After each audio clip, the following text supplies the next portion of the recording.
Hey dudes, this is Stacy Nelkin. I played Ellie in Halloween 3 season of The Witch.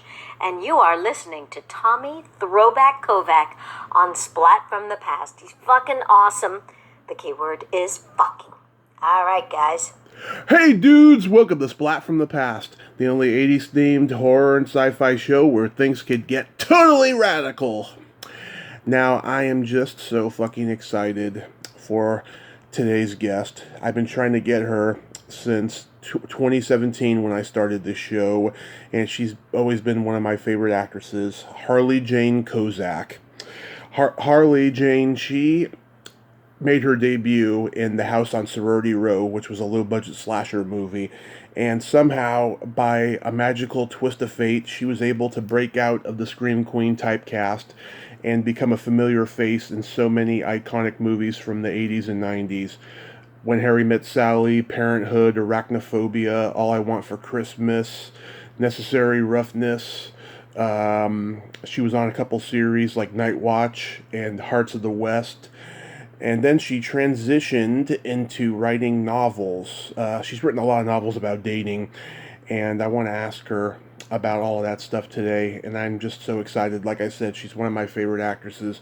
She's very talented, and I just adore her. So yeah, here is my interview with Harley Jane Kozak.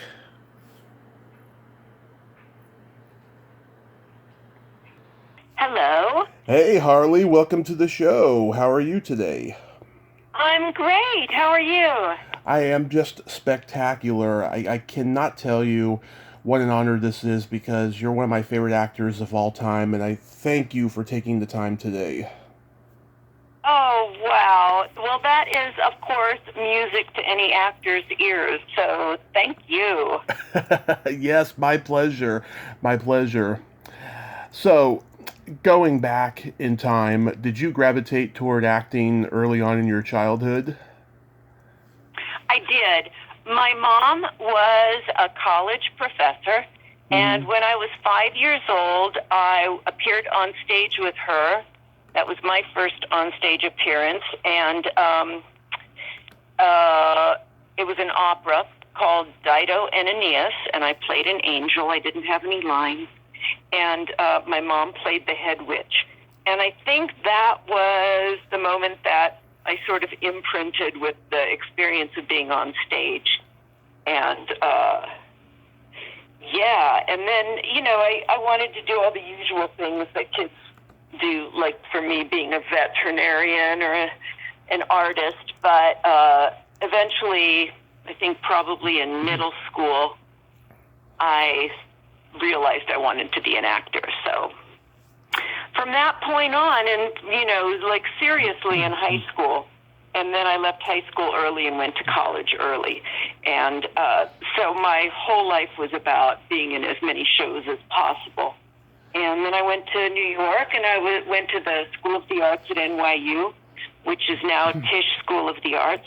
Right. And about a year after I graduated, I got my first feature film, which was a horror movie, and then a few months after that, I was in my first soap opera, which was the first of 3, so I spent 5 years on the soaps. And then I started doing primetime TV and movies. Yes, you've had just an amazing career. You're born in Pennsylvania but raised in Nebraska? Yes. Yeah, Johnny Carson and Dick Cavett are from Nebraska. That's right, they were. Yeah. Yes, and I got I had the privilege of working with Dick Cavett's wife, a really wonderful and very eccentric actress named Carrie Nye. Yeah. And I got to work with her in Guiding Light, so that was pretty cool. Yeah. And your real name is Susan, but how did Harley come about? I was living in a loft in New York City with my boyfriend, who I eventually married briefly, and he was a motorcycle guy, and he was doing welding in the living room. And in a drug-induced moment, I was looking at his motorcycle thinking, what a pretty lyrical name Harley is, and yet it has this very tough symbolism, right? Yeah. So I thought, that's so interesting. Maybe I should change my name to Harley, because I was always looking to change my name, because Susan was such a common name, and I was never a Susan, I was always a Susie. Yeah. And I thought, Susie Kozak is fine, but it doesn't have much dignity or gravitas. And what's going to happen when I'm 80 years old? So, I don't think I really followed that thought to its logical conclusion, which is, well, what's going to be like to be named after a motorcycle when I'm 80 years old? But anyway, I tried it out on the bus boys at the restaurant where I was a waitress. Mm-hmm. And they thought the name Harley was fantastic. And so, of course, I thought, well, and they were all from Egypt just by chance. I don't even know how that happened, but, in the Lower East Side of New York. And they all thought it was a great idea. And I thought, well, can 10 Egyptian busboys be wrong? So I went for it. I changed my name legally. And I was about 24 at the time. And I never looked back. And, everybody, I sent out a letter to everybody I knew. And people adopted it, some more easily than others. And I still have just a couple of old relatives who never quite got the hang of it. But I would say 99% of everyone in my life, including, my whole family, calls me Harley. So. Oh, well, that does have a good ring to it. Well, and also, I find now that if somebody yells Susie across the crowded room, I never turn anymore. Like, whatever that switch in that makes us respond to our name, it flipped off at some point over the years. So, yeah. And are you Croatian? I'm Slovak. Oh, okay. Yeah, because I'm Kovac and I'm Croatian on my dad's side. I was wondering, so I wonder if the C at the end of your name and the K at the end of my name are indicative of anything. Although, of course, I'm guessing that Serbia and Croatia all use the Cyrillic alphabet. Yeah. It's funny because my family doesn't know too much about Croatian history. For some reason, and it's funny, when I started doing stand-up comedy years ago, I tried to make Croatian jokes, but they were so obscure, like no one got them, so I got tired of saying them after a while. Oh yeah, well the same with exactly the same with Slovak. Like nobody knows really what that's about. So I know you can't really make jokes when your culture is too obscure. Yeah. It's really, really sad, too, that anyone would have an obscure culture. Oh, yeah, I know. I mean, I guess you could spend a lot of time, setting up the jokes, but then it's not worth it, right? Yeah. Yeah. Exactly. So when you were studying acting in New York, did you have any prominent teachers? My second-year acting teacher was Olympia Dukakis. Oh, love her. So she was probably the most prominent. The guy who founded the program was a guy named Peter Cass, and he was wonderful. But he wasn't. He was like Lee Strasberg. Yeah. That generation, but he was less well known than Lee Strasberg. But he was pretty remarkable. And then my favorite teacher, there was a guy named Ron Van Loo, but he also devoted his life mostly to teaching, so he wasn't well known. Although I think he's now running Yale Drama, or maybe anyway. He's prominent among acting teaching circles, but not well known by the general public. Yeah. How about any classmates that went on to become successful?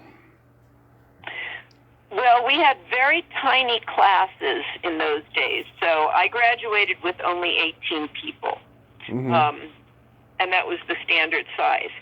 So in my year, there's, a fair number of those have been working actors, but like most actors, also supplementing their income with teaching or veering off into directing. Or there's a guy named Joe Saravo who did a lot of work on Broadway. Mm-hmm. But I think most of us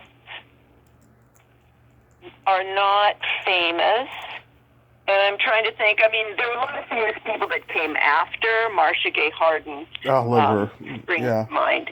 And then, let me see. Oh, Angels in America, Tony Kushner, I think. Mm-hmm. Anyway, there are famous NYU alumni, but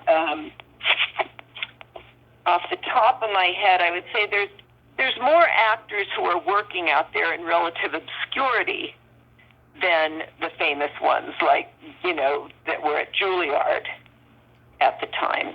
Yeah. Oh, Juilliard had Robin Williams and Christopher Reeve and, a lot of great people. Yeah, for sure. Kevin Kline was there and Patti LuPone. They were there about, I think, 5 years before I came on that scene. But anyway, I really loved NYU. I loved the philosophy that was taught there. But it wasn't known for producing lots of marketable actors for film and television. Mm-hmm. It was, it was more like obscure experimental theater preparation. So finding myself a year later in the world of soaps was quite a shock to my system. And I feel like I've spent the rest of my life trying to incorporate all the theory and the philosophy that I learned at NYU with the marketplace of Hollywood and film and television. Mm-hmm. So you learned an awful lot about the business there. At NYU, I learned nothing about the business. Oh. But when I got into, we didn't even have any on-camera classes. Like, that just wasn't there. Yeah. That wasn't their focus. So everything I learned about film work and TV work and 3-camera shows, 1-camera shows, all of that I sort of learned on the job.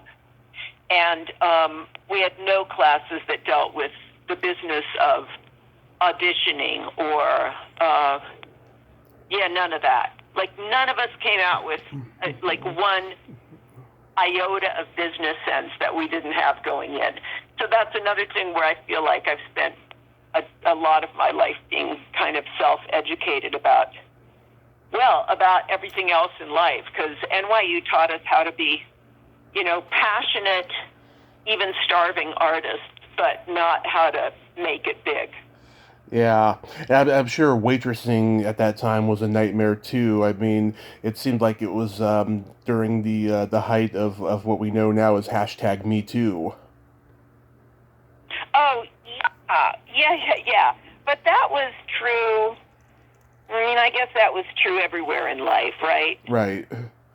I definitely nightmare stories about waitressing, but actually I think the worst of them were when I was back in Nebraska before I left for New York. Yeah. In terms of, sexual harassment. So, is that my phone making those beeping noises? I imagine it is. It's one of our phones. It might be mine because sometimes I think my face actually hits the touch screen and presses buttons.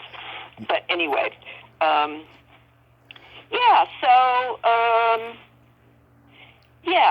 mean, not just waitressing, but acting, auditioning, all of it, right? Mm-hmm.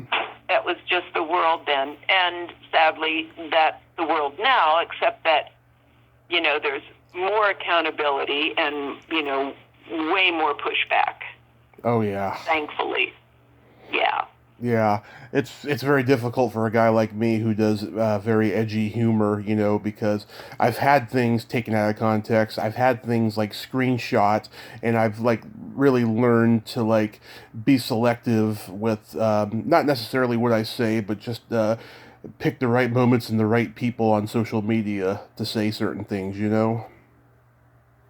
Oh, for sure. I think for all of us, it's an education. And I feel really lucky that I have teenagers who aren't afraid of saying to me, Mom, that's not cool anymore, or you can't say that, or here's why that is more offensive than funny. Mm-hmm. So it's, they've told me a few things like that, but mostly what they've done is opened my mind to question what was acceptable and humorous back in the day and why it's not funny or acceptable anymore. So I find myself questioning a lot. And I can't imagine being a stand-up comic, how hard that must be. Yeah, well, I try and alter your,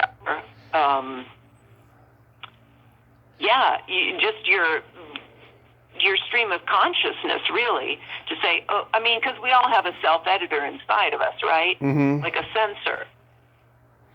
Yeah. But now, to question everything, it's the right thing to do, it's a good thing to do, but man, it sure puts a damper on spontaneity for the moment, right? Yeah. I mean, I've been pretty much out of stand-up for 2 years because of it, because just it's getting really insane with everyone having a different opinion of what's funny, especially other comedians, and other comedians are just being absolutely awful and just getting involved in things that aren't their business, of what other people say on stage, and they should focus on, their own material, not worry about others, you know what I mean? Right. The woke culture, as they call it. But I'm going to mention movies and TV shows you did. Tell me anything you remember. Yeah. Okay. Your debut, The House on Sorority Row. Oh, yeah. It was so exciting. I got the job from a cattle call. It was terribly exciting because it meant that I got to quit my waitress job and hang up my waitress shoes forever. As Yeah. it turned out, I didn't know it at the time, but it did happen to. It did turn out to be forever, and I attributed that to the fact that I had just changed my name. So I thought it was a good omen. It was tons of fun to make. It was non-union. It had all of the earmarks of a non-union guerrilla filmmaking, cheap shoot, not a lot of security measures going on, and so there was that. Mm-hmm. But tons of fun. I was so happy to have that job, and I just remember having a blast. Yeah, I saw this on USA Up All Night in the early 90s when I was a kid, and yeah, I can't believe you were in a horror movie. And, what I admire most about you is that, unlike a lot of actresses from your generation, you were able to escape the Scream Queen title and get into the mainstream. Well, I think I just, it's not like I had any big career plan. Well, nobody does, yeah. None of it was conscious. I basically almost did everything that I was asked to do, right? I just said yes to everything. If I had a plan, it was to say yes and to keep working. And I think I was actually, it seemed like a curse at the time, but in retrospect, it seems like a blessing that nothing I did ever really made it big. I mean, I did a couple of high-profile movies. Of course. But not one of the television shows that I did, after the soap, turned into a big hit. None of them lasted, I think, more than one season. Even though I've done a truckload of television, except for my guest star roles, I've never been on a hit show. I'm going to try not to take that personally. I don't think I was the common denominator that made the shows get canceled. But I will say that not having been on a hit show served me because I never got really famous and I never got really typecast. And I think it's when something is a, monster hit and your name is associated with that and only with that, that's when typecasting happens, but that's just not how it was for me. And, although I think I would have been happy with a career in horror, I don't know, I'm very fond of the genre. It's a lot of fun. Yeah, I can tell you from talking to horror people and knowing them and stuff, a lot of them are not happy with it. Yeah, I can imagine that. I can sort of see that, yeah. It tends to be cheesy. Yeah, it's cheesy, and there's so many fans out there that are just borderline psychotic, too, that it attracts. Oh, right, yeah. They go to the conventions, and they sign autographs, and they're happy they're making money, but they'd rather be doing something else, Yeah. But I don't think any of your co-stars in this movie went on to do anything. I think you're the only one. Well, actually, Eileen Davidson, who was my co-star in that movie, went on to be a huge soap star. She and I both, and Kate McNeil was also a soap star. But whereas Kate and I then moved on from our soaps and looked around for, and I still run into Kate every now and then at auditions. But Eileen just stayed in the soap. I don't know if she ever did. Oh, wait, there's something else she did, The Real Housewives of Beverly Hills. Oh, okay. Yeah. So she was, I think, The Young and the Restless was her big soap, and she was on it for 300 years. And then she was, I think she married someone or other that qualified her for the Real Housewives of Beverly Hills. So that's Eileen. So arguably, she's more famous than I am. Certainly to a lot of people out there. But I think you're right. I don't think anyone else made a big splash after that. Mm-hmm. You're the chosen one. Yeah. Don't say that to Eileen. She would not take that kindly. Oh, she's a integral artist. Yeah. Yeah. Yeah. So what else is on your list there? Guiding Light. Guiding Light. Yes, that was exciting. I did love Guiding Light. It was a tough period in my life personally, but it was a wonderfully, I have some great memories. And my best friend ever since, which is now, we're looking at 35 years later, my best friend was from Guiding Light. She was a fellow actor on that show. Her name is Carolyn Ann Clark, and she played Leslie Ann on the show, a nurse who died the disease of the dreaming death. And I played Annabelle Sims, later Annabelle Sims Reardon, and my claim to fame on that show, my best storyline was that I would have these kind of blackout episodes or these psychotic episodes, and it turned out that my father had murdered my mother in front of me, and so and then I got to play in a flashback sequence my own mother getting murdered and drowning in a lake, so that was exciting. Yeah.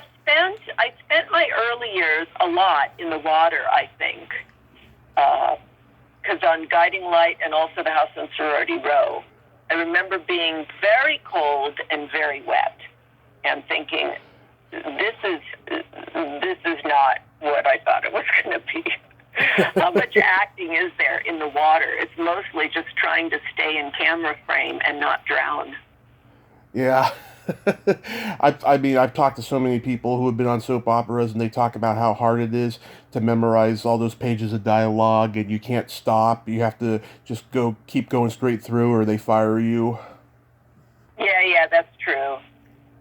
Did you ever actually see someone stop and get fired? No, on the plus side, no, I was pretty good at it. And I got better, because most everybody does. Is, memorizing lines is like a muscle, and I was very disciplined about it. It was probably the only aspect of my life I was disciplined about, was learning my lines the night before, every single night. But they were very forgiving if you didn't say the lines exactly, and I think soaps, that's the only place where you can really do that outside of improv. They just don't care if you say the lines exactly. That is not the case for plays or film. Yeah. Or television, really. It's a sign of disrespect to mess with the writer's words too much. But in soaps, it's inescapable. Like, you just can't memorize that much material verbatim, word for word, perfectly every night, unless you have, like, something crazy going on in your brain.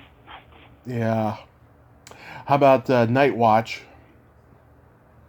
Oh, my gosh. I loved Night Watch. I got to have an affair on screen with Benjamin Bratt. He was a doll, and still is, I'm sure. And later on, I actually worked with his wife, Talisa Soto. I've worked with both of them, and that was super fun and very, very cold. That's the coldest I've ever been as an actor. Because we filmed it in Toronto, and I was never dressed warmly enough. I was always dressed for fashion and not warmth. So I remember being very cold, and that actually affected me, because when that show was canceled, my agent said, fly home over the weekend, even though you're still shooting the last episodes, fly home because I have a few auditions for you. And one of those was a new pilot, and they said, well, we're going to film in January, and you're going to be swimming in the ocean in Malibu. And I said, no, I can't do it. Yeah. I can't do it.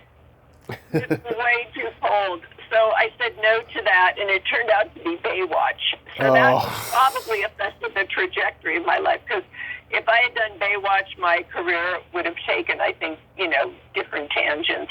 But as it was, instead I did the film Parenthood. So that was exciting. Yeah, you made a good choice there.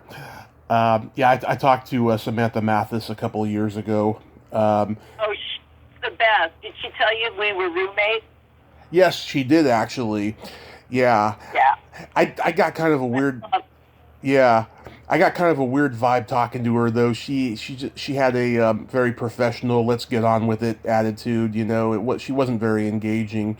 I met her at a convention about a year before or so, and I felt that I felt that same way. I don't know. I know she's been through a lot in her life. I think she has, and I haven't seen much of her. About probably 5 when my kids were little.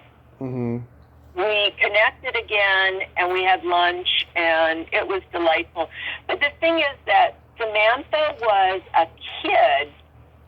Literally, her mom came with her to Toronto. Her mom was Bibi Besh. Great actress. Wonderful actor. And you can still see her on, like, Star Trek episodes and movies. But anyway, Bibi was wonderful, but Samantha was just a kid, so I'm going to say she was 16. And I don't know how old. I was close to 30, so I was a lot older. So I was like her big sister / aunt living with her. And we lived with a few other cast members, too. So I'm guessing I have a different relationship with her. Yeah. And I don't like, I wouldn't know her from your perspective. I only knew her really well from that one TV series and also being her roommate. And she was just delightful and vulnerable and very beautiful. And she went on to do a lot of work after that. But as I say, we lost touch until maybe 10 years ago. So, Yeah. I don't. What was? Oh, go ahead. Go ahead. Oh, what was Calvin Levels like to work with? Oh, he was great. He was great. That's a name I could not have pulled out of a hat. But the minute you said it, I can see him really easily. A very talented guy. Honestly, everybody on that film was great. Mm-hmm. There's I had a rocky moment at the very start. I got to Toronto. I was in the hotel, mm-hmm. and Kevin Sullivan, who was the show's creator and showrunner, called and said, "I'm sorry to tell you this, but you got to fly home. We can't use you because you were committed to a different pilot that didn't get picked up, but they won't let you out of your contract, and we can't start shooting with you." And I said, "What?" It was one of those, like, glitchy, one network fighting another network. Yeah. I don't remember. Like, CBS said, "No, we're not going to release her." Or maybe it was NBC, or maybe, anyway, whatever it was. And I called my lawyer in L.A., and he said, "Don't leave. Don't leave your hotel room. Don't leave. Don't answer the phone. Don't open the door. I'm going to work this out, but do not leave." Mm-hmm. And he worked it out. Like, I just remember sweating it for 2 days. And he said, "Don't listen to anybody. Don't trust anybody. Don't do anything." And anyway, so then I got this call, "Hey, good news. They released you from your contract." So I don't know what my lawyer did to make that happen, but I was very, very happy to be doing that show. Oh, that's great. Now we get to the iconic When Harry Met Sally. Yeah. So I had only maybe 6 lines in that show, and I think I had 6 callbacks. Rob Reiner was, he just took forever to tell me I had that job, and it was exciting. And Nora Ephron was one of my heroes, and of course Meg Ryan was iconic, and Billy Crystal, well, everybody associated with it was pretty phenomenal.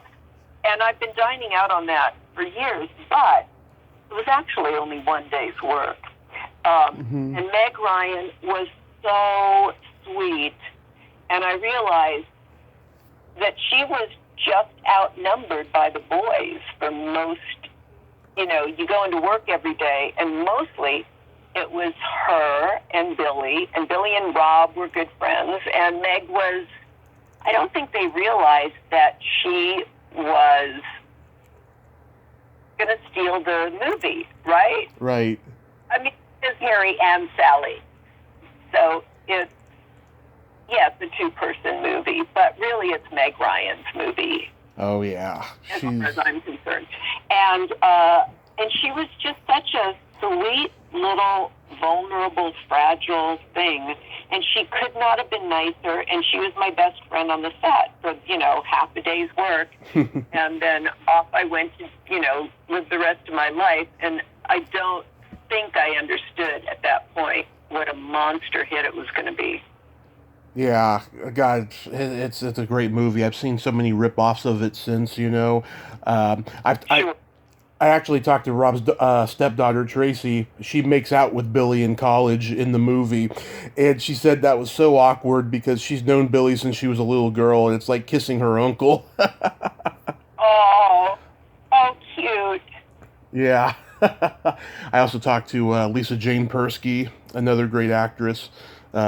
She's great. I love her. Oh, God, she is so funny. I told her about this character she played on a TV show that haunted me. It was very nightmarish.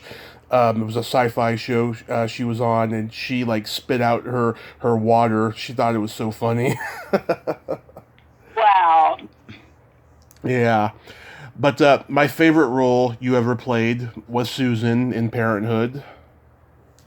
Oh yeah, that was the movie that I auditioned for while I was on home for a weekend, and by the time I returned to Toronto and got off the plane, my agent was on the phone calling me to say I'd gotten the job, and then he told me who else was in the cast. And I remember bursting into tears because I was so nervous. I said, how is this possible? I'm the only nobody in the movie. And he said, I know, isn't that crazy? And the idea, that Jason Robards was going to be my father was so intimidating to me because He's he was one of the greats. He was like a god. And, Yeah. I mean, there were more larger, bigger celebrities, but he was the one that in my mind, I couldn't even, and he turned out to be such a doll. And I remember driving him, we would drive on occasion with each other. Mm-hmm. He'd say, come pick me up, like we'd go to Daly's or something.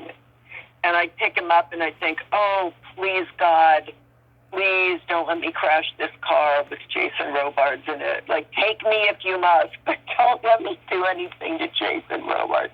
But he was a really nice guy, and he used to tell me stories about his marriage to Lauren Bacall. Yes. And a few years later, I worked with in a movie, and then she used to tell me stories about Jason Robards, so that was pretty entertaining.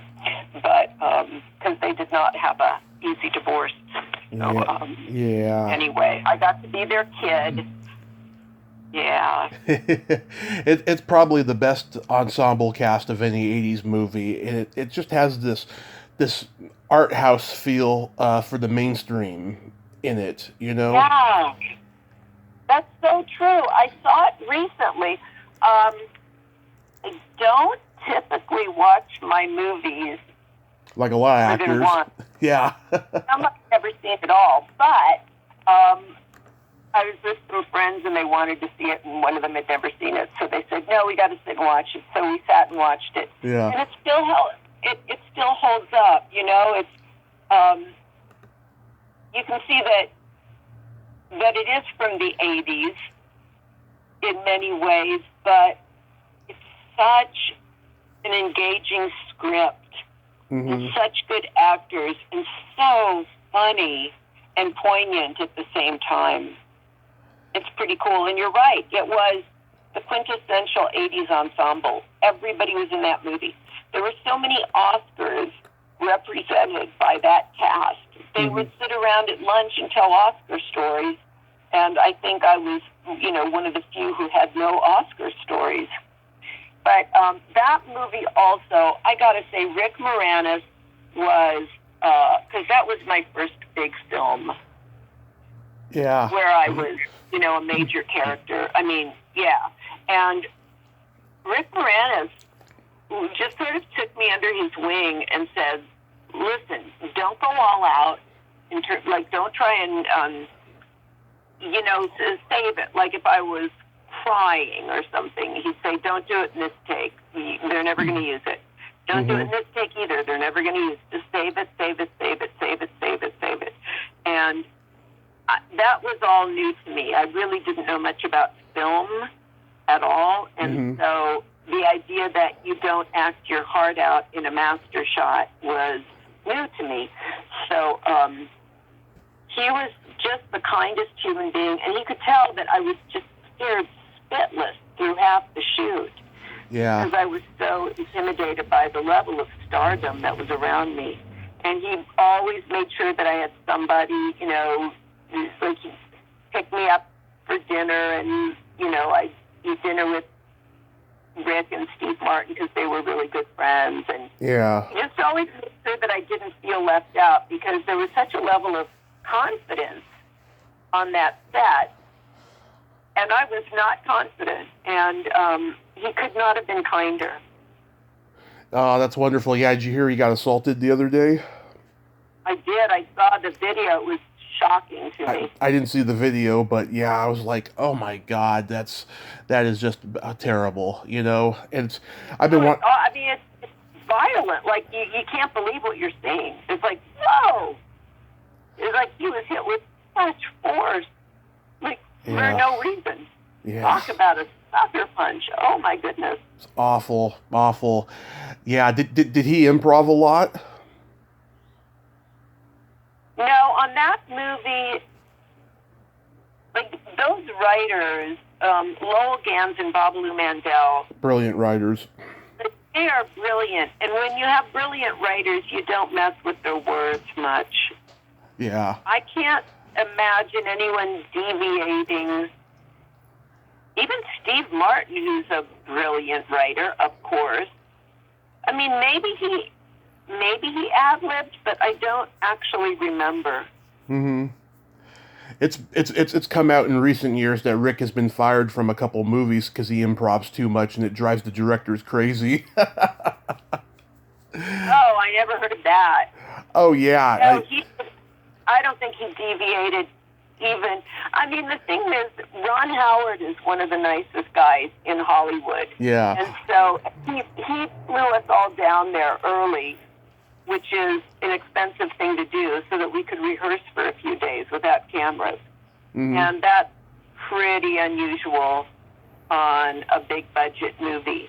And he's somebody that if you had a suggestion or an idea, he would welcome it, for sure. So maybe there was improv going on and I just don't remember, but mostly, I think if I were to go look at that script right now, Yeah. it would be pretty much on the page. Mary Steenburgen's reaction when you tell the oral highway anecdote is hilarious. Yeah, it is. Yeah. I just love that moment. It's so great. I can't tell you how many times I can quote, he likes to bang his head against the wall. Oh, how proud you must be to anybody, and they get it. They know this movie. Yeah. Exactly. It's so true. You know what? When I was watching it a few weeks ago, I noticed, oh, that's where I get that line that I say all the time. Like just little things like that can be applied to any situation. And then you realize, oh, that's where it comes from. It's from that movie. Yeah. How proud you should be, yeah. Yeah. And of course... Endlessly useful, yeah. Yeah, and of course that moment when he sings the Carpenters to you in the classroom is just, it's a beautiful scene, you know. It makes me laugh, though, because, you know, Rick was Seymour in Little Shop of Horrors, and just, that's the way he sings, you know. That's the way he sings, but it's so sweet and so poignant. Did you have to do a lot of takes of it? A couple, but again, Ron Howard is a pretty great director. Mm-hmm. I remember any time being wasted on that movie, and no, I don't remember being worn out by too many takes on anything, so I'm guessing no, but I do remember him singing it a few times. And of course it's a crowd scene, so anytime that's going on where they're getting reactions from the kids, that was fun, the high school students in my classroom. So it takes a certain amount of time, but I don't remember it being...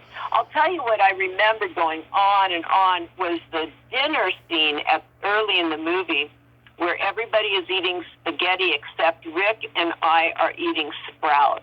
Yeah.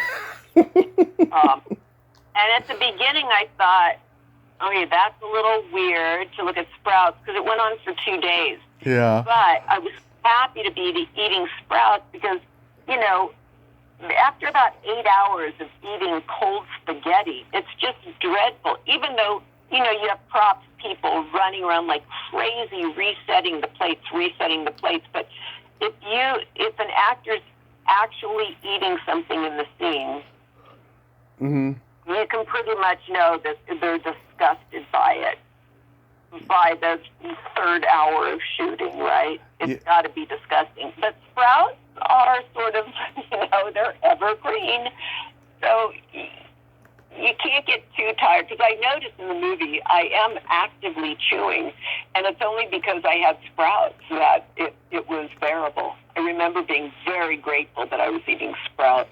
Yeah. Next time I watch that scene, I'm gonna go. That's the 2-day scene. Yeah, it went on forever because it was a really important scene, and it's the family dynamic, and there were kids involved, and there were reaction shots involved, and it goes on for a while. So that's just how dinner table scenes are. Dinner tables and party scenes, you just look at them and go, oh man, that's going to be long days on the set. Mm-hmm. And then you got to go to Spider Town and Arachnophobia. Yes, and that was also just pure pleasure. Frank Marshall, who directed that, it was his first film as a director, although he and Kathleen Kennedy had been producing for years. For Spielberg. That was his first, yeah, so that was his first film as a director, and he was so excited to be directing. It just made for a very happy set, and a lot of the crew had worked together before on other Spielberg films, so they were very well treated and well paid, and everybody was just happy to be there. And we filmed it in a little town up the coast called Cambria, and it was an idyllic little town, and it was just so much fun. So much fun. Yeah. What was Kathy's last name? Kathy Kennedy. But Kathleen Kennedy. Kathy in the movie. Oh, I'm sorry. Let me look it up. She was very blonde. She's so funny, and she went on to do a big TV series. Kathy, and I want to say her last name. Oh, Kathy Kinney. Who? Kathy Kinney. Kathy Kinney, yes. Oh. She was Oh, yeah, she was on the Drew Carey show. I remember her. Yeah. She was on the Drew Carey show, that's right. And, okay, I'm blanking. The guy who played her husband was a hoot. Then there's a guy named Peter, I think not Peter Simon, another Peter I worked with. Peter, who played the very skeptical... Oh, Peter Jason, I've interviewed him. He is a hoot, and I still run into Peter Jason all the time at commercial auditions. And, yeah. Yeah, I said that Peter said to me at the end of the interview, he was like, wow, I managed to do an interview where I didn't swear. And I said, oh, you can swear all you want. And he said, okay, next time I come on, I'll say poop. That's Peter. Yeah. And then a year later, I meet him at a convention, and I bring that up, and there's two women there, and they were laughing just hysterically. And he actually misunderstood because he didn't remember. He thought I said boob. I was like, no, poop. Yeah. He's a very funny guy. Yeah. Very fun. Julian Sands was wonderful. And Jeff Daniels was a doll. I'm so sorry. There's almost nobody I've ever worked with that left a bad impression on me. Jeff Daniels was like, I just love seeing him things now. And although I have not yet seen him play Comey. Yeah. Like, it just came out. Yeah, I haven't seen it either, but he's great in everything. He's great in everything. And I think from him I learned what a good idea it would be to sit in my trailer between takes, and instead of doing like needlepoint or crossword puzzles, to actually write. Because he was even then writing tirelessly scripts for stuff for his theater in Michigan. And so he was great, and my children in that movie were adorable, and everybody. And of course... Stuart Pankin, I've interviewed him too. Stuart Hankin was wonderful. Love him. John Goodman was wonderful. Oh, he steals that movie. Yeah. Oh, Larry Poindexter, he was in that, right? Larry Poindexter. No, I don't see his name listed. Let me see. Okay, wait, I'm getting Larry mixed up with somebody else. Who's in my past? Roy Brocksmith played the husband of Kathy Kinney. Oh, yeah, that's right. Brian McNamara was in it. Yeah, Brian McNamara. Yeah. Oh, my God. He and I had a laughing fit in the scenes where we had to crawl down out of the house. Oh, my God. That was one of those nights where you think, is this night ever going to end, or are we just going to be filming for the rest of our lives this scene, like the final scene, and then the house burns down. Yeah. But anyway, I just remember Brian and I laughing like crazy over, I don't know, something stupid. You know how when you're getting like punch drunk. Oh, yeah. Yeah. Anyway. That movie you mentioned with Lauren Bacall, That Was All I Want for Christmas, right? Yeah. Yeah, that's a great movie. Leslie Nielsen. Did he bring his whoopee cushion on set? I don't think I don't remember much about him. I think he was sort of in and out. Mm-hmm. When you watch a movie, you're left with the impression that all these people became great friends over the course of making the movie. Mm-hmm. But I don't think I had any interaction with him. Was I even in that scene with him? I don't think so. I haven't seen that movie in years. Yeah. I did not meet him that I remember. Or if I did, it was just a hello. And, yeah. So, what made you transition into novel writing? Well, that's pretty easy. So I was approaching 40, and I was still working a lot, but I was less often cast as, the hot young lawyer or the professional woman, and more cast as the mom, and sometimes just the wife. And I remember thinking, well, I'm getting better as an actor just as less is being asked of me. Mm-hmm. Because I've got that kind of girl next door quality, right? So yeah, it was just natural that I'd be cast as somebody's mom. And that part was okay, except in real life, I really wanted children, and I wanted to be married. And all I had done was work my whole professional life. I mean, I had boyfriends, but, Yeah. You know how it goes. Like, nothing was really happening in my personal life, and I was always traveling, but I'd always loved writing, and so I would take classes. And I took one class at Santa Monica Community College, and the teacher was this novelist. He was really good. His name was Jim Crusoe. Mm-hmm. And I kept having to interrupt class, leave class to go on location for various things. And so he said, never mind what the writing assignment was, just keep a journal of, what happens on set.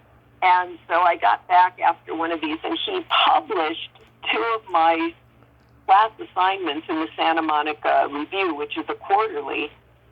And I remember my essays were there in the same issue as Joyce Carol Oates, and I thought, wow, this is so exciting.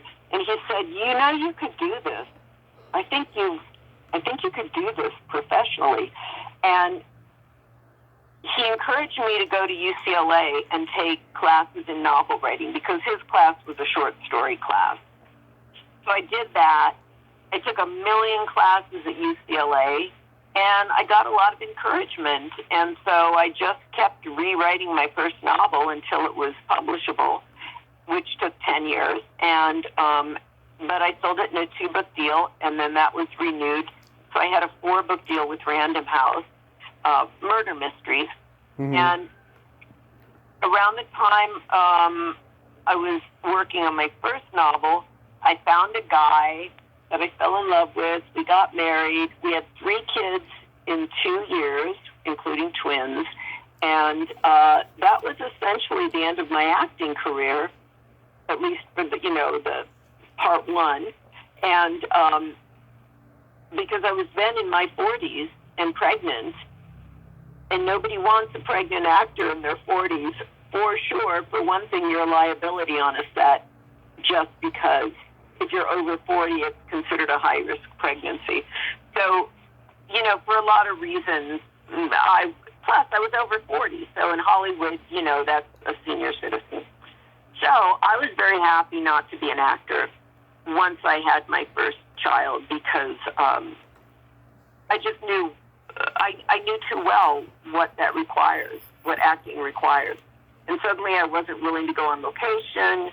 I wasn't, I tried with my first baby. I took her to Canada to film, an episode of Beggars and Choosers. I took her to Vancouver with a nanny. And while I was on set, all I could do was wonder, is Audrey okay? She's in my dressing room with the nanny. And I was still breastfeeding her. It was so stressful. I thought, my mind is not on this job. And they were delightful people. It was an easy gig, and I could barely concentrate. And I thought, I can't split my focus like this, and I can't do it. Mm-hmm. So it's not like I was a big enough star that they would accommodate me with, traveling nannies and big dressing rooms and working a schedule around me. Mm-hmm. Like, that wasn't ever going to happen. So I just said, I lost all my ambition to be an actor as soon as I had my first baby. Oh. And then for sure with my twins. And that was great. And I didn't miss it whatsoever, because I was so creatively excited by writing novels. And then when I was on book tour or doing, conventions or library talks, that seemed to fulfill my need for interacting with the public. Mm-hmm. Public speaking has its own kind of thrill to it. So, it was easy for me to say goodbye to acting, and I never thought I would go back. But then, when my kids hit middle school, I don't know, I was driving by a movie set one day somewhere in Los Angeles and thought, I miss it so much all of a sudden. And so then I started going back to acting. So I've done a handful of things, but all of them indie films, under the radar. Yeah. And it's been a lot more fun, a lot less money, and yeah. but it's been fine. And then I'm also, a year ago, I started, I sort of kick-started my audiobook narration career that I had started in the 80s and 90s. And, and now I'm doing that as well as writing. I'm writing my 6th novel and audiobook narration. And I do audition for some stuff, but, as with everything else, it's a little tricky with coronavirus, but... Oh, yeah. Yeah. Yeah, oh, that is wonderful, yeah. I noticed you've written quite a few books about dating. Yeah. Would you call yourself a dating expert? Back in the day, so my first book was called Dating Dead Men, and it's a murder mystery, but a comedic one. And I thought I was just writing a standalone mystery. And then my publisher at Doubleday said, "Oh, we want this to be a series." Mm-hmm. She said, "But the thing I love most about it is the fact that she's dating. So I want her to be dating in some weird way in every book." And I said, "Well, that's kind of tricky because I had her fall in love with a guy and go off into the sunset with him at the end of book 1." She said, "Well, you've got to figure out a way to undo that in book 2. So I did. So the gimmick is, of course, she's discovering dead bodies, which is odd to begin with because she's a greeting card artist. And it just goes to show you can make a series out of anything, but it was the unlikeliest series premise, I thought, of all time. It wasn't hard to figure out how she would encounter a dead body. It was harder to figure out what is her dating gimmick for this book. So during the first book, she was dating. Oh my God, it's been so long since I've talked about this. I think she's dating 40 men in 60 days as part of a scientific research project for an online, dating expert who's written a book. So she's the case study for this research program, right? And so she's dating according to this specific criteria. She has to date a guy that's this and this and this and this and this. And so in the course of doing that, she falls in love with a guy who meets none of the criteria. So he's everything you would not want in a person. He's already married. He's 4 inches shorter than she is. He's got a ridiculous sounding name that you would not, be happy to introduce your friends to. His name was Gomez, which turned out to be not his real name, I think. And he's a felon. He's just gotten out of, federal prison. So, and on like that. So that was the gimmick. So that was the thing that they liked the most at the publishing house. So then for the subsequent books, I had to come up with some other weird way in which she's dating multiple men for each story. So, Harley, there's this secret silly game that I like to play with my guests. It's a series of silly slumber party questions. And how this works is I ask you the question, you answer it, and then you ask me the exact same question, and I answer it. Okay. And it's no right or wrong answer. It's just fun. Okay. Harley, are you ticklish? Yes. Tommy, are you ticklish? I'm very ticklish, yes. I've been known to hit some people in the groin. Oh, good tactic. What's your favorite part of the body? Legs. Legs. I mean, what's your favorite part of the body? The belly button. Oh my God, wow. Wow. Why wow? I just think that's so filled with Freudian symbolism and deep reverberating, I don't know what. Okay, that's cool. Are you an innie or an outie? I am an innie. Yeah, me too. Nice. What color are your toenails painted? Oh, I'm looking at them right now. I would say that they are a deep turquoise, like dark turquoise. What color are your toenails painted right now? They are au naturel. Oh. Yeah, I haven't painted them since last September, when they were purple with sparkles. Oh, that's nice. I like to do the elaborate colors, yeah. What would you say? Yeah. What would you say is your best personality trait? Curiosity. Mm-hmm. What would you say is your best personality trait? My sense of empathy and that I have no filter. Wow. Yes. That's cool. Yes. Oh, that could be tricky, though, if you're doing stand-up and you have no filter. It is, but I don't even know if I'll go back to it again, because of the woke culture, and the pandemic alone is going to screw it up, I think. Oh, yeah. So, it's hard to imagine that making a comeback easily. Yeah. I mean, it will eventually, but I guess everything's going to be changed, yeah. We'll see what happens. I mean, I want to be a horror host, and I can do jokes being a horror host, so we'll see what happens. Yeah. And then my favorite question, is there a stinky smell that just makes you gag? A stinky smell that just makes me gag.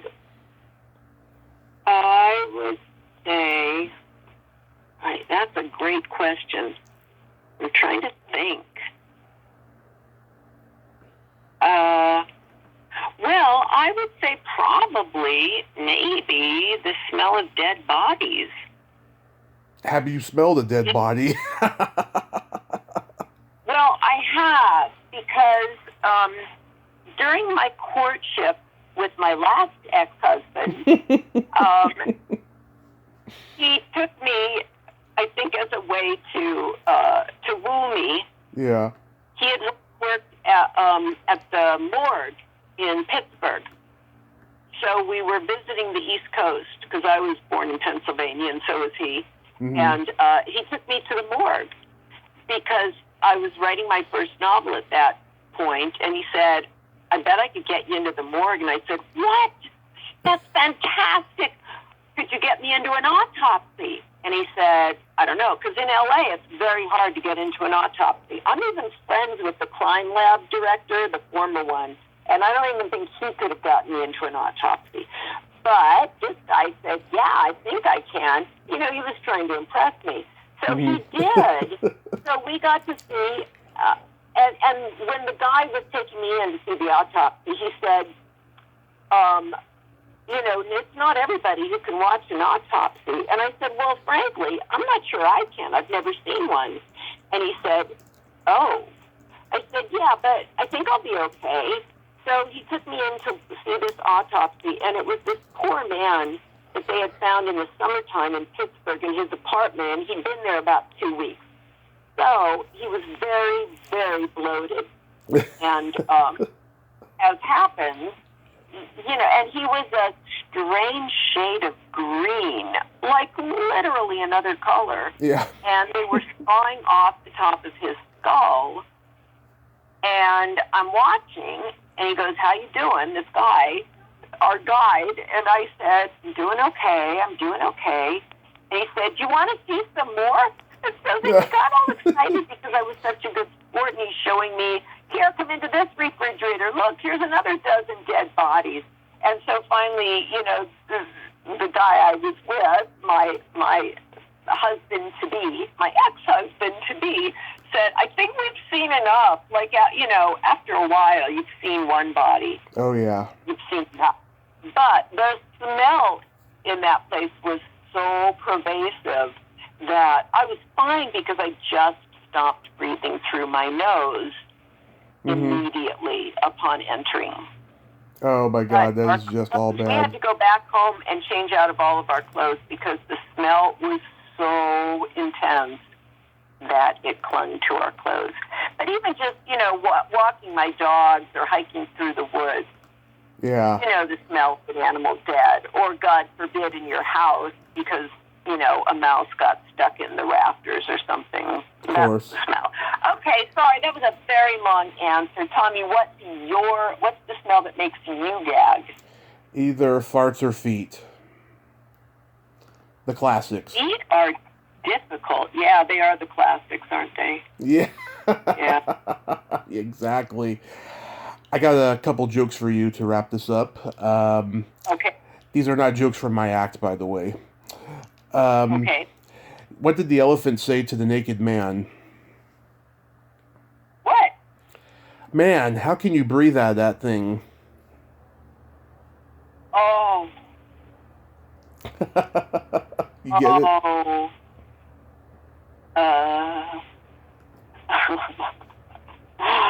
Okay, that's funny. Okay, what else you got? Why do men like to marry virgins? Why? Because they can't stand criticism. Yeah. And, God, here's one of my favorites. What's the difference between a golf ball and a G-spot? I don't know. A man will spend 20 minutes looking for a golf ball. Oh, isn't that the truth? Oh, dear. Yeah. Sorry. Too much information. Okay. Excellent joke. I love telling jokes. I've been doing that since I was a kid. Oh, yay. Well, So what do you do to keep yourself sane during COVID? I do lots of podcasting, lots of research on my guests. Up until COVID started, I was in the gym a lot, losing weight. I've lost 30 pounds so far this year. I got about 100 more to go. Wow, cool. What program are you doing? What plan, or what's your... Lots of water, no soda. I'm trying to cut back on carbs. I'm up and down like a toilet when it comes to the carbs. Sometimes I'll eat them, sometimes I won't, But and I drink protein shakes. But other than that, yeah. Well, hey, good for you, because, people are doing a lot of the opposite now, and for good reason, right? But saying no to comfort food when the world is so crazy is heroic. So, yay, you. Yes, I'm just very lucky. I got my mother and my brother here during this insane time and stuff. I miss my dad. He's all the way in Washington, in Marysville, but wow. But so hopefully this will come to a halt and stuff. But next time when your book comes out, will you come back on again? I would love to. And you know what? You did do a lot of research on me, and it's very gratifying. So thank you. Yes, and I also want to mention, I avoided mentioning Side Out. I think it's one of the worst movies ever made. Oh, it's a dreadful movie. Oh, it's so bad. I'm sorry. I think I'm okay saying that, because I don't think the director, I don't think he ever made another movie. He did a lot of commercials. He was the most cheerful guy in the world, and I don't think he had any real interest in directing features. Yeah, it was pretty bad. I mean, who the fuck makes a movie about volleyball? That's like an unnatural act. It was. I gotta say, it was a pretty bad movie. But Tommy Howell is a great guy. I've met him a couple times. He was a sweetheart, and Peter Horton is very talented. But that director, he's more of a music video guy. Yeah. That's right. Peter Israelson, I think. Am I right about that? Peter Israelson, yes. He could not have been nicer. But I don't think he had quite found his passion in that movie. He did. I noticed he was most excited about the extras and how cute they were, and I thought, I don't think he's cut out for a serious feature film career. But yeah, he was nice. I was an extra in a couple of things. I was in a music video. The director was a real asshole, and I can see, from that point of view of how bad extras can be treated, But oh my God. Yeah. And sorry, we should call them background, right? Right. I was an extra 100 years ago in New York. Just after acting school, and then I realized, wait a minute, this does not pay nearly as well as my waitress job. I really can't afford to be a background person. And then they cut the two scenes that I was in anyway, so, yeah, I was in Hair, the Milos Forman version of Hair. Oh, wow, that's cool. Yeah, but they cut the song I was in. But anyway, I realized this is not a fun way to make money. I'd rather be a waitress for sure. So, golly. And I imagine music videos, that's even worse. Yeah, well, we were shooting from early in the morning till about 7 o'clock at night. It was fun. We had we had 25 boxes of pizza during lunch. It was great. We got to take some home. Oh, yeah.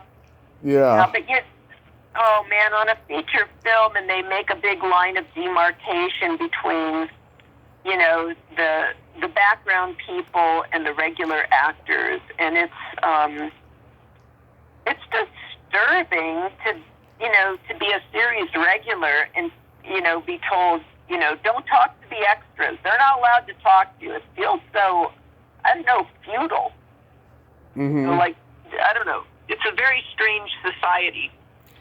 It is. Created when there's background players, but, yeah. It is. It is. Well, Harley, this was such a dream. Thank you so much for coming on today. You are so welcome, and I'm sorry if I talked your ear off. I do that. So, anyway, you're a very kind host. Oh, thank you. I tell this to every guest. They want to hear you, not me. You know, it's about you, you know. And yes, when that book is finished, yes, I'd love to have you back on. But in the meantime, right. Stay safe. You know, keep writing to maintain your sanity during this crazy time, and have a great day. You too, and keep saying no to those carbs, right? Yes, I'm staying out of the carbs. Yeah. Yep. Okay, great. Be healthy. Thanks, okay. Tommy. My pleasure. Bye-bye. Bye. Well, there you have it. Harley Jane Kozak. Ain't she a sweetheart? Oh, my God. I'm so glad I finally got to talk to her. She was a lot of fun. If you like this video, everyone, please subscribe to my YouTube channel. Add me as a friend on Facebook. Join my Tommy Kovac comedian page on Facebook. Follow me on Twitter and Instagram and all that fun stuff. Well, that's all the time we have this week on Splat from the Past. Until next time, this is Tommy Throwback Kovac saying, there's no shame in living in the past, because the present sucks. Later, dudes!